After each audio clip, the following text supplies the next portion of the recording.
আসসালামু আলাইকুম। আজকে আমি আলোচনা করব আনলফুল অ্যাসেম্বলি। আনলফুল অ্যাসেম্বলি হচ্ছে বেআইনি সমাবেশ। প্রথমে বলে রাখি বেআইনি সমাবেশটা কি বা বেআইনি সমাবেশের সংজ্ঞাটা কি। বাংলাদেশ দণ্ডবিধির 141 ধারার মধ্যে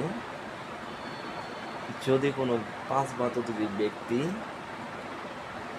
একত্রিত হয়ে জনসাধারণের উদ্দেশ্যে একত্রিত হয়ে কোনো জনসাধারণের বিশৃঙ্খলা সৃষ্টি করে এবং জনসাধারণের শান্তি বিশৃঙ্খলা নষ্ট করে, সেই ধরনের সমাবেশকে আমরা আনলফুল সমাবেশ হিসেবে অভিহিত করে থাকি।